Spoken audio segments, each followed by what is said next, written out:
The musician's last performance. The music came from nowhere and everywhere at once. Sophia heard it first on a Tuesday evening, while walking home from the conservatory where she taught piano.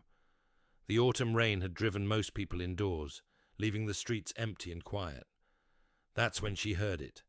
A single note, pure and clear, holding longer than should have been possible, fading only to be replaced by another. It was coming from the old Paramount Theatre. Sophia stopped mid-step, rain soaking through her coat. The Paramount had been closed for 15 years, condemned after a fire in the backstage area. Its grand facade was dark, windows boarded, marquee empty of letters. She'd walked past it hundreds of times without giving it a second thought.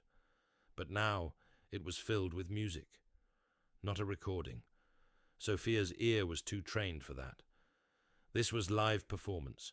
Someone playing piano with extraordinary skill, performing a piece she almost recognized but couldn't quite place.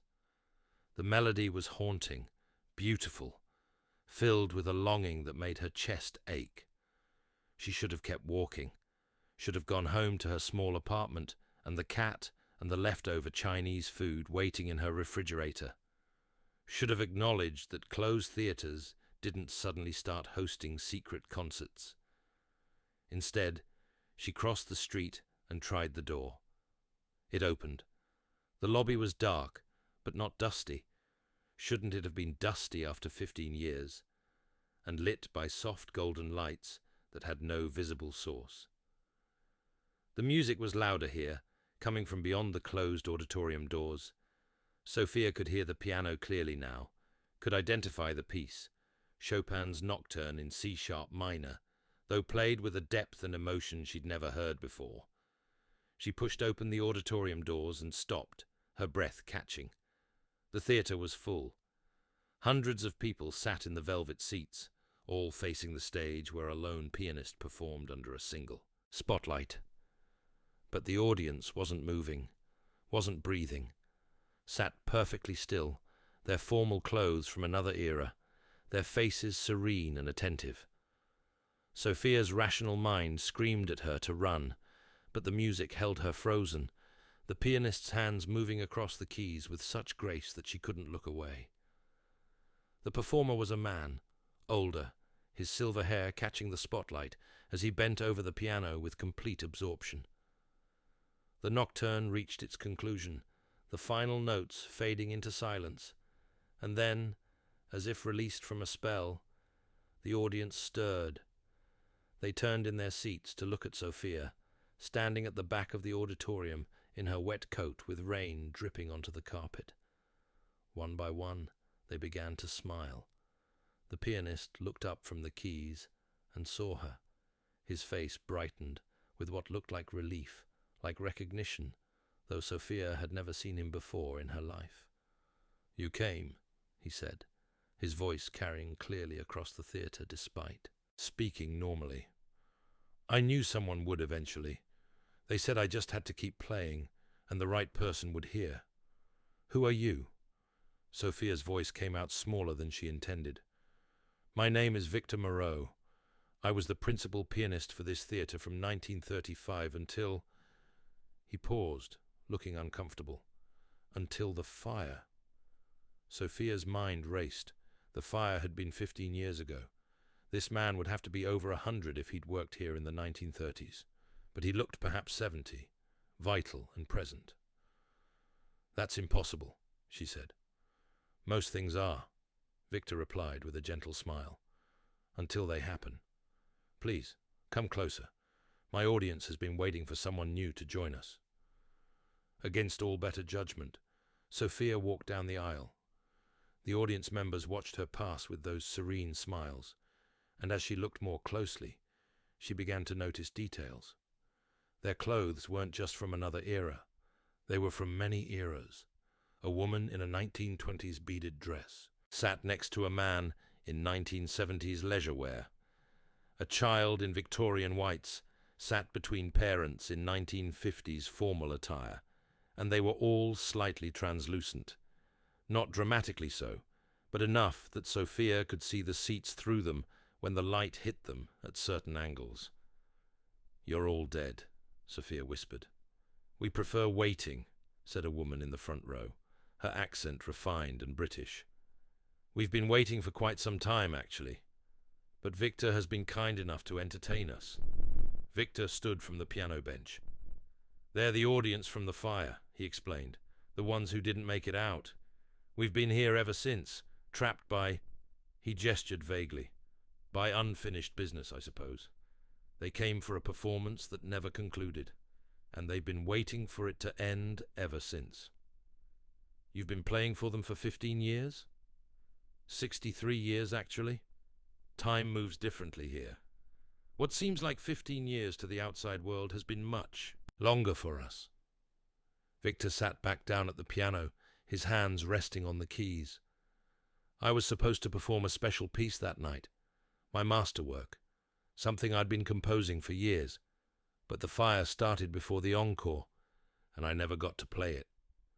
"So you've been stuck here playing other pieces while this audience waits for the one they never heard?" "Precisely. They've been very patient, though I do think they're getting tired of the classics. I've run through most of the repertoire several times now." He smiled sadly. "But I can't play my masterwork. I died before I finished composing it. All I have are fragments, incomplete phrases, sections that lead nowhere." Sophia looked at the expectant faces of the ghostly audience. "What happens when you play it, when it's complete?" "They get to leave, to move on, to finally finish the performance they came for and go wherever people go after waiting in theaters for 63 years. Victor's hands hovered over the keys. "And I suppose I get to move on too. My music would finally be heard. My purpose would be fulfilled." "But you can't finish it alone." "No, I've tried. But composition requires more than technical skill. It requires inspiration, collaboration, someone to help bridge the gap between what I hear in my head and what my hands can produce. That's why I've been playing all these other pieces, hoping someone would hear, someone with the skill to help complete what I started." Sophia felt the weight of hundreds of eyes on her. "You think I'm that person? You heard the music when no one else did. You walked through a door that should have been locked. You're standing in a theater full of ghosts and having a conversation instead of running. I'd say that makes you exactly that person." He gestured to the piano bench beside him. "Will you help me? Will you help us finish this performance so we can all finally rest?" Sophia should have said no, should have backed away slowly and returned to her normal life, where dead pianists didn't ask for help completing 63-year-old compositions. But she thought about her own life, about the students she taught, who would never be great, about the performances she'd given up when she decided teaching was more practical than performing, about the music inside her that she'd been ignoring for years. When was the last time she'd felt truly challenged, truly needed? She took off her wet coat, let it fall to the floor, and sat down beside Victor Moreau at the piano. "Show me what you have," she said. Victor's relief was palpable. He pulled out a sheaf of yellowed manuscript paper, the notes written in elegant script. Sophia studied them, her trained eye making sense of the complex harmonies and unusual progressions. The piece was beautiful, innovative, ahead of its time, but it was also incomplete. Whole sections marked with question marks, phrases that started but didn't resolve, a middle section that was entirely blank. "We'll need to improvise," Sophia said. "Follow what you've written, but I'll fill in the gaps as we go. Can you do that?" "I've been playing variations on incomplete themes for 63 years. I think I can manage." They positioned their hands over the keys. Victor would play the main melody, the sections he'd composed. Sophia would provide the accompaniment, the harmonies, the bridges between his phrases. Together, they would create the complete work. Victor nodded, and they began. The music was unlike anything Sophia had ever played. Victor's composition wove between classical structure and experimental harmonies, creating something that felt both timeless and completely new. Where he ended a phrase uncertainly, Sophia picked it up and carried it forward. Where he left gaps, she filled them with complementary melodies. Where he hesitated, she pushed forward, and where she faltered, he steadied the tempo. They weren't just playing together. They were conversing, arguing, agreeing, collaborating across the divide of decades and death and different musical philosophies. The piece grew under their combined hands, taking shape, finding its voice, becoming what it had always meant to be. The ghostly audience leaned forward in their seats, fully engaged for the first time in 63 years. This was what they'd been waiting for. This was the performance they'd never gotten to hear. Sophia lost herself in the music, forgot about the impossibility of the situation, forgot about rain and closed theaters and audiences of the dead. There was only the piano, the notes, the collaboration with this man she'd never met, but who understood exactly what she meant when she played a particular chord progression. They reached the section Victor had left entirely blank, the emotional heart of the piece. He looked at Sophia, and she understood. This part was hers. He'd brought the composition this far, but she would have to provide its soul. Sophia closed her eyes and played from instinct. She thought about all the music she'd given up on, all the performances she'd never given, all the passion she'd channeled into safe, practical teaching instead of risk-filled creation. She thought about longing and regret and the quiet ache of unfulfilled potential, and she poured it all into the piano. The notes rang out, raw and honest and completely unguarded. Victor listened for a moment, then joined her, his melody weaving through her accompaniment, supporting it, elevating it, turning her confession into a conversation. Together, they built to a crescendo that felt like release, like catharsis, like finally speaking a truth that had been held silent too long. The music peaked and began to resolve, moving toward its conclusion. Victor took the lead again, bringing his original theme back, but transformed now by everything that had come before. Sophia provided the final harmonies, the closing progressions, the gentle descent from climax to peaceful resolution. The last note faded into silence. For a moment, nothing happened. The theatre held its breath. Then the audience erupted in applause, but not the polite applause of a formal concert. This was raw emotion, relief and joy and gratitude all mixed together. They stood, these translucent figures from across the decades, and they applauded with tears on their faces. Some were already beginning to fade, becoming more transparent, their forms dissolving into light. "Thank you," the British woman said, her voice distant now. "Thank you for finally finishing it, for finally setting us free." One by one, the audience members dissolved, smiling as they went, finally able to move on after 63 years of waiting.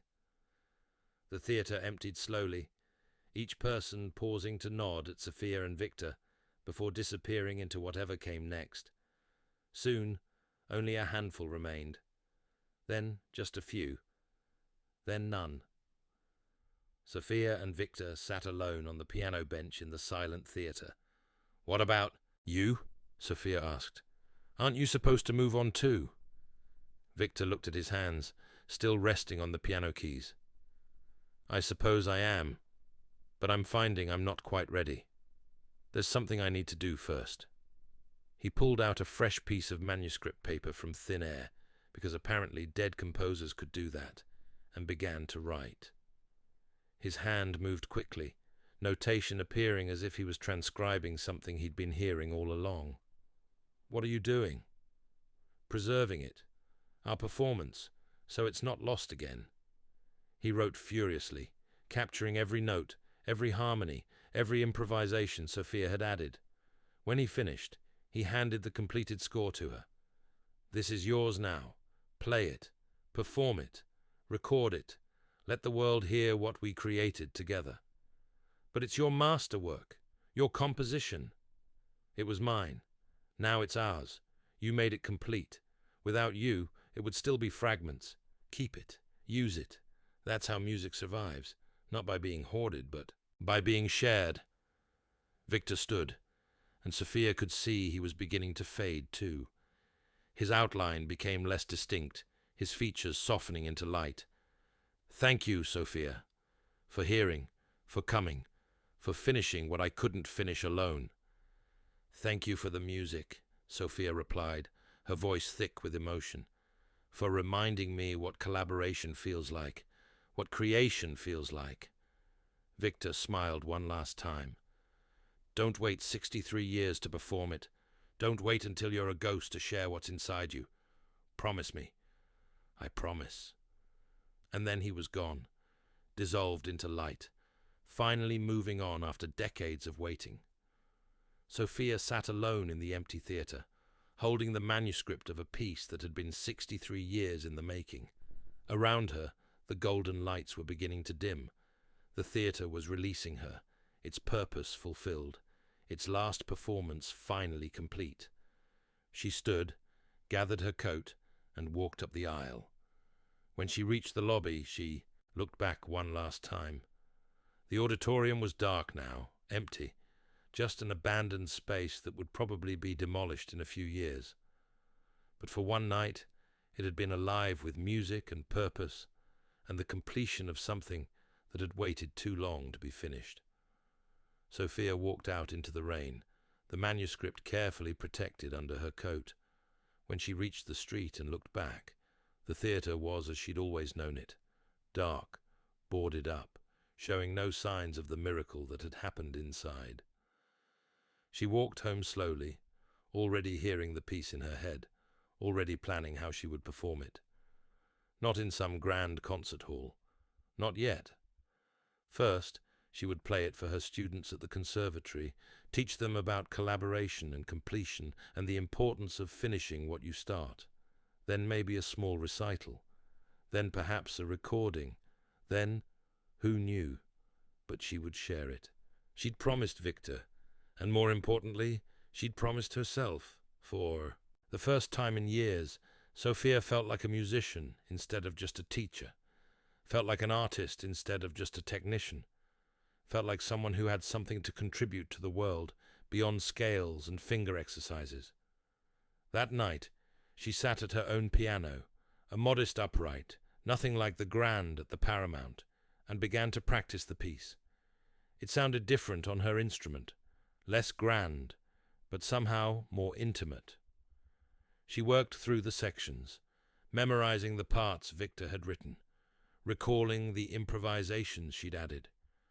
Each time she played it, she heard Victor's voice in the harmonies, felt his presence in the progressions. The piece was a duet, even when she performed it alone. A collaboration across time and mortality, and the barriers between living and dead. Over the following months, Sophia's students noticed a change in her. She was more present, more passionate, more willing to take risks in her teaching. She started performing again. Small. Venues at first, then larger ones. And wherever she performed, she included Victor's masterwork, telling the story of the pianist who'd waited 63 years to hear his composition completed. Some people believed her. Some thought it was a charming marketing story. It didn't matter. The music spoke for itself, complex and beautiful, and filled with the kind of emotional depth that only comes from collaboration and patience and refusing to let something important remain unfinished.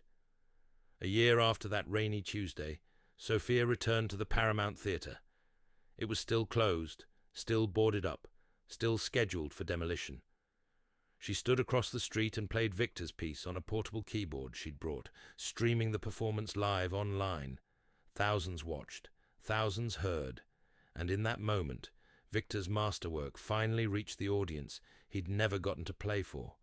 Not just the ghosts who'd waited in his theatre, but the whole world. As Sophia played the final notes, she thought she saw a light in one of the theatre's dark windows, a brief glow, there and gone, that might have been reflection or might have been Victor, acknowledging that his work was finally truly complete. The light faded, the performance ended, and Sophia packed up her keyboard, knowing that some purposes take a lifetime to fulfill, or in Victor's case, several lifetimes. But they get fulfilled eventually, if you're patient enough, if you're willing to wait for the right collaborator, if you're brave enough to share what you've created. The Paramount Theatre was demolished 3 months later, but by then, Victor's music had been recorded, performed in dozens of cities, and studied by music students who found in it something innovative and timeless. The building was gone, but the music remained. The performance was complete. And somewhere, Sophia liked to imagine, a pianist and his audience were finally at rest, having finished what they'd started so long ago. All because one rainy Tuesday, someone had heard music coming from an impossible place and had been brave enough to walk through the door. That was the real lesson, Sophia thought. Not that ghosts existed, or that music could transcend death, but that sometimes the most important collaborations come when you're willing to answer a call you don't entirely understand, to help complete something that's been waiting for exactly the right person to bring it to life. She played Victor's piece at every performance for the rest of her career, and each time she felt him there with her, their hands on the keys together, finishing what they'd started, proving that some music is too important to remain incomplete. Some purposes are too sacred to abandon. Some performances must go on, even if it takes 63 years to get them right. And some collaborations transcend every boundary we think exists, proving that music, like love, is stronger than death and patient enough to wait for. Exactly the right moment to be completed. Sophia knew this now, knew it in her bones, in her hands, in the music that flowed through her. And she would never stop playing, never stop creating, never stop honoring the gift Victor had given her, the reminder that it's never too late to finish what you've started, to share what you've created, to perform the masterwork that's been waiting inside you all along. The music continued, the collaboration endured, and in theaters and concert halls around the world, people heard a piece that had been 63 years in the making and understood, without quite knowing why, that they were hearing something that had transcended death itself. That was the power of completion, the gift of collaboration, the magic of music that refused to remain unfinished. And Sophia played on, honoring the promise she'd made to a ghost, keeping alive a masterwork that proved some things are worth waiting for, worth fighting for, worth finishing no matter how long it takes. The performance would go on, forever, as long as someone was willing to play it. And Sophia would make sure that someone always did.